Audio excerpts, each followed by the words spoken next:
Welcome to Season 7 of Open Forum in the Villages, Florida. In this show, we talk to leaders of clubs and interesting folks who live in and around the villages. We also talk to people who have information vital to seniors. You will get perspectives of what is happening in the Villages, Florida area. We are a listener-supported podcast. There will be shout-outs for supporters. This is Mike Roth on Open Forum in the Villages, Florida. I'm here today with Jimmy Zolla. Thanks for joining me, Jimmy. Jimmy is a co-founder and CEO of Joe and Bella, a brand creating modern, stylish, adaptive apparel for seniors, for those living with disabilities. Now, I thought that would be a great idea to bring you on the show. We have a community of seniors here in the villages, and some people apparel that is easy to take off. So, Jimmy, what ever made you get involved in the apparel industry? This is a space I never expected to be involved in. I was running a different startup during the pandemic, but I was also helping to care for my grandmother in a memory care community, and she was a wheelchair user. The only way to effectively communicate with her was by FaceTiming one of the nurses at the community, hoping she would answer and be able to run into my grandmother's room. The interesting thing about this experience was it gave us a lens into her life that we otherwise would not have seen. One day I FaceTimed a nurse, picked up, she ran to my grandmother's room, and I got to see what it was like for my grandmother to get dressed in the morning. It was a shocking experience. It took about 20 minutes, and she was crying and screaming from the amount of pain from just having to reach her arm back into her sleeve or lift up to have her pants pulled up. And I remember calling the nurse afterwards, who was kind, she was gentle, she was patient, but the clothes just weren't designed for someone who was living with my grandmother's ability at the time. And nurse said, yeah, this happens every single time your grandmother gets dressed, and she's about average for what it's like to live in a memory care community. I went online and found a couple clothing brands that promised to make dressing less painful. I ordered their items and sent them to my grandmother. When she received them, she refused to try anything on because she said the clothes were too ugly. That was the genesis of Joe and Bella. Our goal is to make dressing faster, easier, more dignified, but do so in a way that doesn't sacrifice the way in which the clothes look or make someone feel about themselves. So, the name of the company, Joe Bella, where did that come from? Yes, it dates back to 2012. My grandfather at that point, who was living with Parkinsonia dementia, they were still living at home, but they were falling, and it was no longer safe for them to live at home anymore. One of these days they fell, and the fire department came out again despite having 24/7 in-home care. They said, hey, it's no longer safe for them to be living here with care. The next day we had to move them into a care community.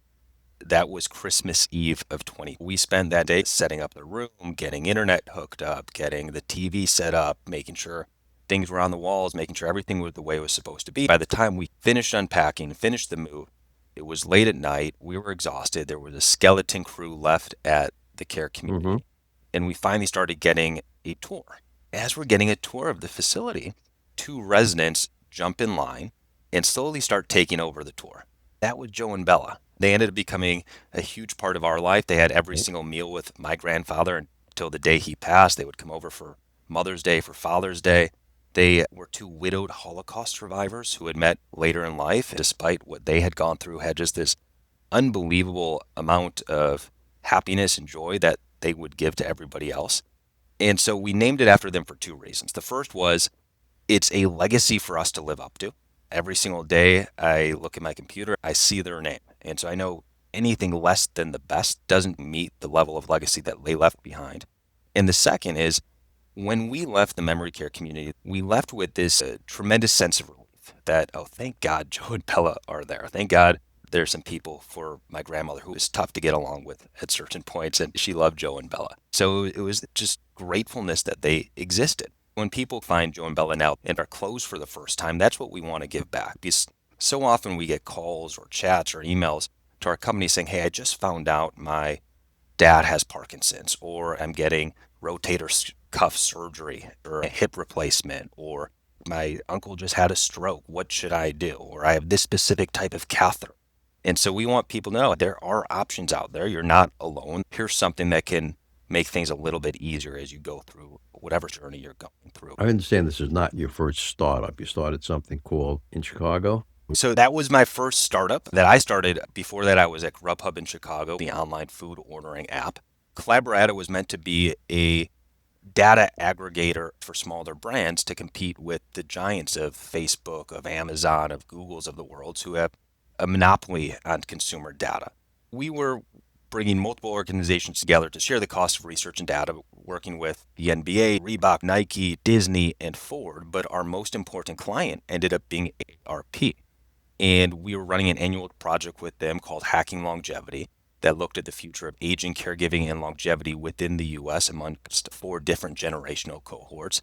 And it became this massive passion project of ours and the most important work that we were doing. In some ways, it also became this source of deep frustration in the sense that it mattered a lot to ARP. It mattered a lot to large banks. It didn't matter a lot to pretty much anyone else we tried to talk to about it outside of those organizations. Anyone who is developing consumer products or physical products of any type just didn't really care. Go into meetings or conferences and say, hey, the demographics are really simple. 10,000 Americans right now are turning 70 every single day, 2/3 of whom have a chronic health condition. 2/3 of that number have multiple chronic health conditions. Boomers control over 50% of the wealth in this country. So if you're looking at this purely from a economic opportunity, it's very clear that there should be products or services that are coming up right now that are geared toward extending independence or that are geared to make the unique challenges of caregiving easier. But for the most part, brands would rather focus on innovation for younger adults. This really interesting and frustrating bias was occurring that we were going up against. And it really opened our eyes to, man, there's not enough work being done, and we are not moving fast enough as a country when it comes to solutions for aging and longevity. Right. The Villages being the fastest growing community in America, in 80% 55 or older, really makes a lot of sense. There are a number of living facilities around the Villages, as well as memory care units. Now, what type of clothing have you developed for seniors that have mobility issues or arthritis where their fingers don't work as well? So far, we have a range of products. We've brought 16 unique adaptive apparel products to the market, each of which serves a different use case and is unique to anything else on the market. Our goal is that there's no stigma to adaptive. I think a lot of times when people hear the word adaptive, they think medical or institutional or something that someone wears because they're different. And I think what's important for what we're doing is, yes, we are designing the product specifically for someone with changing needs and mobility changes and differences. We're designing clothes in a way that they're great for everybody. 40% of our sales for men's button downs are going to men below the age of 40 because they just want clothes that happens to be a little bit faster and easier to put on. How are people that still finding out look really about your good. product? Yeah, they find us online, whether that be through social media, Google, SEO that we do, or we also sell on Amazon currently. So a couple examples would be, I'm wearing one of our shirts right now, which looks like a traditional button down, but there's some clever tricks to it. We always start with the fit.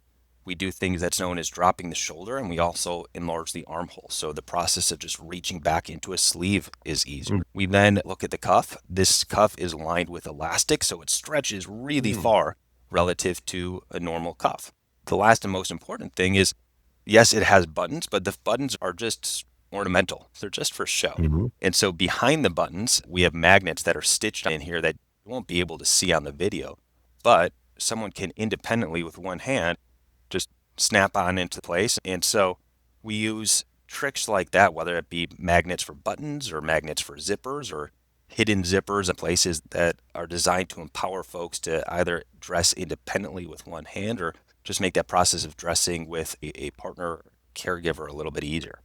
So aside from the magnetic buttons, good idea. Where would you put hidden zippers there on a pair of pants? On a pair of pants, we have zippers that go down the side of the pants on both sides that can Both zip from sides. both the hip down as well as up from the ankle. So if someone has swollen feet or ankles, or maybe they're wearing a cast, or maybe they just had hip surgery, they need access to a colonoscopy bag, a catheter, or a handheld urinal, the zippers give you greater access. And then we dye the zippers to match the color of the pants. If the pant is khaki We'll custom dye the pants a dark khaki color, and we fold over the fabric a little bit as well to hide it in there. And then we have a special pair of pants that we call care zips What do you call them that again? has a care zips. Is it? Care zips. We have a patent on the pants. We are the only pant or shorts on the market that can use 3 zippers. The zippers go down both sides of the pant, and a third zipper is hidden on the inseam of the pant that wraps from knee to knee on the inseam, which gives full access. It was originally designed for incontinence briefs. So individuals wearing an incontinence brief can have that brief changed quickly, safely, and easily without their pants, socks, and shoes having to come off. It was designed for assisted care because roughly 80% of individuals who develop dementia or Alzheimer's will develop incontinence at some point throughout that aging journey. And this is just something that can allow those folks to change in a more dignified, faster, safer way. Yeah, that makes a lot of sense. Let's take a short break here into an Alzheimer's tip, appropriate for this show, from Dr. Craig Curtis. We now know that Alzheimer's disease starts about 20 years before the symptoms, with the buildup of a toxic protein called amyloid.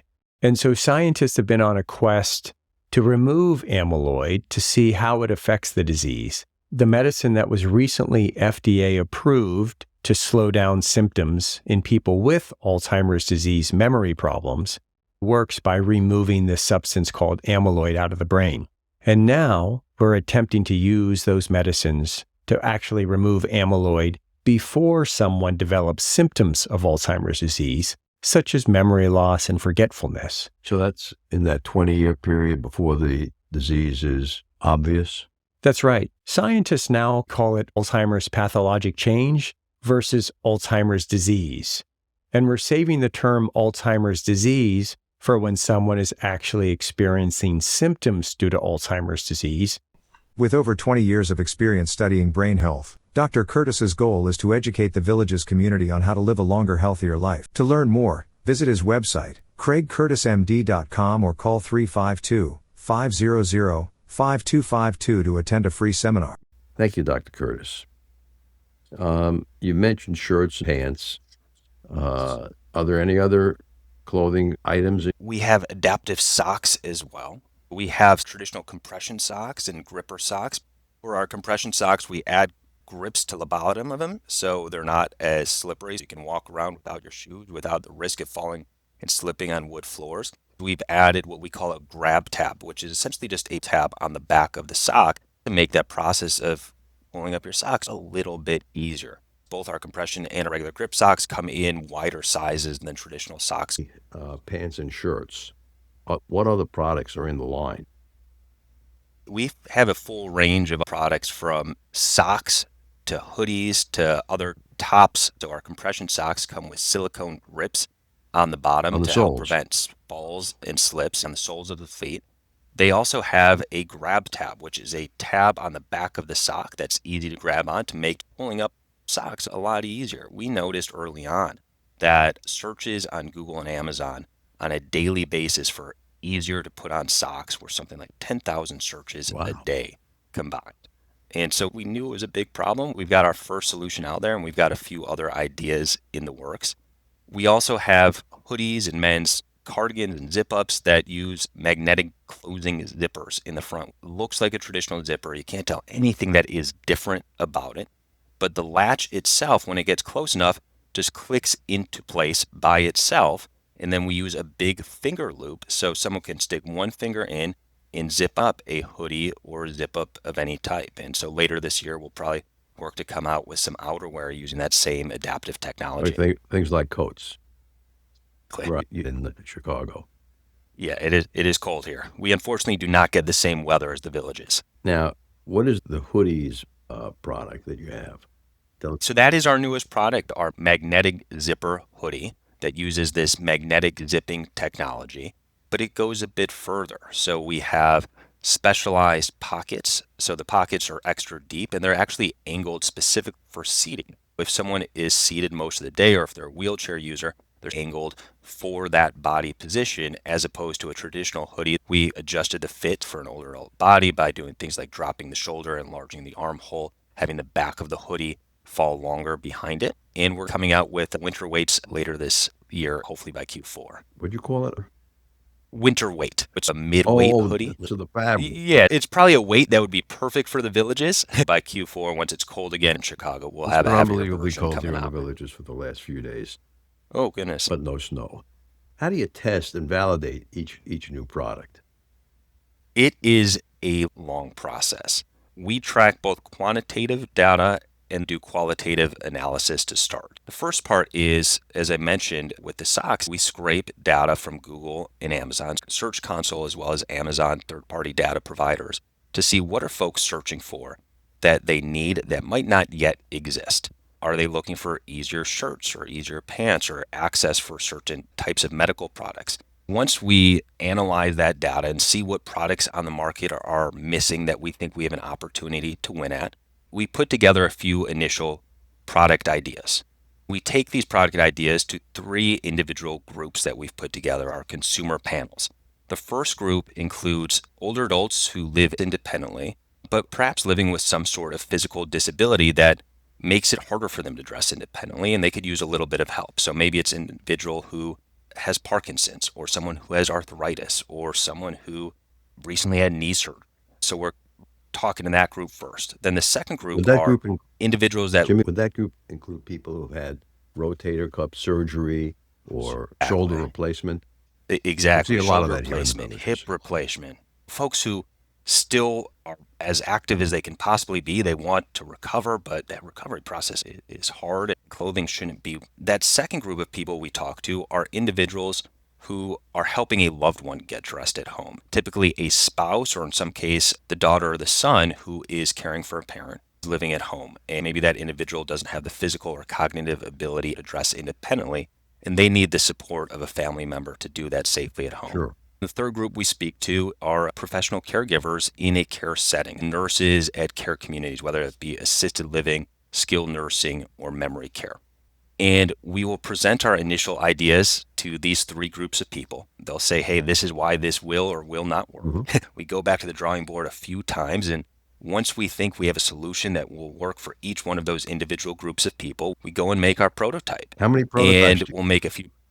Sometimes we do well and only have to go through 5 or 6 rounds of prototypes until we feel good about you it. Make a prototype. Do you make 50 test pieces, 20 test pieces? Typically, the first round we'll make 3 test pieces. And the way we do it is we'll make them in 3 different sizes. So we'll normally do like a medium, a large, and extra large. And often one of those will essentially say half of the product is version A and half the product is version B. So maybe we'll try some things on one side of the product that we won't try on the other, so we can really see what works and what doesn't. And we'll bring those products here, we'll test them, get them in the hands of these groups, and then go back to the drawing board, and it's about refining and saying, oh, we thought these buttons were going to be strong enough, they're not strong enough. Or we thought this fabric was going to be really soft and stretchy. Maybe it's soft, but it's not soft after we wash it 30 times. It's just a matter of going until we get to the point where like, okay, this will hold up from a wash. This feels good all day. Maybe it's stain resistant. Maybe it's antimicrobial. The right weight of the fabric works with the weight of the zipper. And eventually we get to a point where we check off all the boxes that we need to bring that product to market. Now, you these prototypes? We build the prototypes in America, then we do our full manufacturing in China. Do you have in China? We used to have a representative in China. We ended the relationship with the agent in China. That's a role that's now gone to someone local here in Chicago who has manufacturing experience, who has been handling those relationships with us, and will travel there a couple times throughout the year. You stock product in America? All of it is stocked here in America. We're actually stocked in Virginia. Now we recently moved. We used to be in a couple different warehouses, but we're now fully stocked in Virginia. But everything is designed here in Texas, tested in Texas, and Iowa, and Florida, in Chicago, and elsewhere in the U.S., and then stocked in Virginia. Yeah, I would imagine that in the warmer climates like Florida, where we're wearing shorts 8, 9 months a year, maybe 10 months a year, in Chicago, anywhere, long pants were common year-round.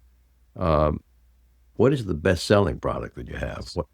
What piece of apparel? It changes season to season. This winter, our number one selling product was a version of our men's button-down. That warmer button-down in a flannel was by far our best-selling product this winter. I have a feeling this summer it will be the exact opposite. We have a short sleeve version of our button down that does great. We're coming out with some really fun prints and patterns for this summer, which I'm sure will be our best-selling product. Or depends on the season and depends on t-shirt, but with buttons up the front, make it easier to put on. Okay, buttons up the front. So someone who has limited mobility, who can't lift their arms up or have the ability to put something on over their head is the idea. Let's talk about your pants. These are the ones with 3 zippers. Is the waistband stretchy? It is, and that's key. So all of our waistbands for our pants are lined with elastic, and they can stretch. If you're traditionally a medium, they can stretch to about the size of an extra large, which is by design. There's several reasons for this. Number one is comfort. I pretty much only wear pants now that have an elastic waist, unless I have to look a little bit nicer and put jeans on. The most important thing is having that comfort. The second is that we know there are meaningful body changes that happen as we transition. If someone's moving into a memory care community for the first time, they might put on a lot of weight or lose a lot of weight when they move on into that care community. They might like the food a lot. They might hate the food. They might be on a new medicine. They might be moving there because they just had a fall and they're not going to be as active. We know the individuals we're trying to serve have changing body types. Making sure the pants adjust for that is key. Are your pants sized by waist? So right now our pants are size small to 3XL. We probably will be moving to a more traditional sizing system by the end of the year. We're trying to test out sizing right now. The length of the legs. Usually they do what come in seam. I'm buying a 38 waist, 29 length, and aggravation is it? Well, the manufacturers longer are selling 29-inch inseam. They're selling 28s or 30s. So right now they do come in 2 different inseam lengths. The goal is as we grow and as we're able to help and serve more people that we're going to be able to add more inseam lengths. What is the spectrum? Be able to serve more people. The shirt that you have on is a nice gray. Solid colors do you have? So for our button downs, they come in our traditional color. They come in the gray. They come in a nice blue as well as a solid white. And then we have a few patterns. So we have a plaid navy check, a plaid white, a plaid green. And then they come in 4 different colors for our flannels and 4 different colors for our short sleeve. So our short sleeve comes in a solid navy and a solid white, as well as a blue tile is what we call it, which is like a nice printed blue color. Okay. And the last one is a stripe print we have coming out. Yeah. You said the material. What about the shirts? Are they stretchy as well? So our cuffs, we have the elastic lined in here, and we also add a little bit in the shoulder as well to allow that to stretch. These shirts do have what's known as 4-way stretch on top of them, which is by design so that it can help fit multiple body types, but also make sure you're comfortable throughout the day. And they come in 2 different fits as well for a shirt. So we have what's known as our more tailored fit, that more traditional look if someone wanted to wear a suit or like a business use. And then what I'm wearing today is what we call a relaxed fit, which is more a comfortable, looser fit relative to our tailored fit. I have the company in over. This is our 3rd year selling our own products right now. So we're still very new. It's been quite a journey to get our different products to market. What advice would you give to yourself 3 years ago based on what you know today? We should narrow our scope. We launched some products in the first 18 months of the business that we no longer carry. And I think we are perhaps overly ambitious to the aggressiveness of releasing new products. We would have been better served focusing on our button downs, focusing just on our pants, and coming out with multiple colors of those as opposed to a wider variety of products. Now, I think we're in a different spot where we've figured out a lot of things from the marketing side, figuring out more from the product side, and have a more efficient time rolling out new products. But early on, I think we're a little bit too aggressive. How large is your company? So we have 3 of us full time. I have someone from a marketing standpoint, and my first hire was a former memory care nurse who was in charge of answering our phones. People would call in and say, hey, I'm wearing this sort of catheter, or I have this sort of colonoscopy bag. Will your pants work with it? And to me, it felt necessary to have somebody on our team who was able to answer those questions, who had really lived that experience. But then we have a full apparel design team. We have a fractional accountant, a fractional financial person, a fractional operating person. We have a marketing agency, third-party warehouse that we work with as well. So if I order your product through Amazon, would it come from you or is it stored in the app? It depends. About 70% of our products are stored at an Amazon warehouse. All of our products are available on Amazon, but the ones that aren't our best sellers, we ship from our own warehouse. But if you have Prime, you're able to get most of our products same day, next day through Amazon. So if someone was looking to see your catalog of products or website, would they? You should go to joeandbella.com, JOEAND, B as in Bella, BELLA.com. You can search for us on Amazon under the same name or across any of the different social media platforms as well. And if someone wanted to email in a question, what email address should they use? My email is Jimmy, JIMMY, @joeandbella.com. Great. Questions that I failed to ask you today, Jimmy, that you wanted to answer for our listeners? I don't believe so, but if anyone has any questions, we're available. Please feel free to reach out. We appreciate the opportunity to share what we're building here. And thank you for having me today, Mike. Thanks for being on Open Forum in the Villages, Jimmy. Remember, our next episode will be released next Friday at 9 a.m. Should you want to become a major supporter of the show or have questions, please contact us at mike@rothvoice.com. This is a shout out for supporters Tweet Coleman, Ed Williams, Duane Romick, Paul Sorgan, and Dr. Craig Curtis at K2 in the Villages. We will be hearing more from Dr. Curtis with short Alzheimer's tips each week. If you know someone who should be on the show, contact us at mike@rothvoice.com. The way our show grows is with your help. Text your friends about this show if you enjoyed listening, or just tell your friends about the show. We thank everyone for listening. The content of the show is copyrighted by Roth Voice 2026, all rights reserved.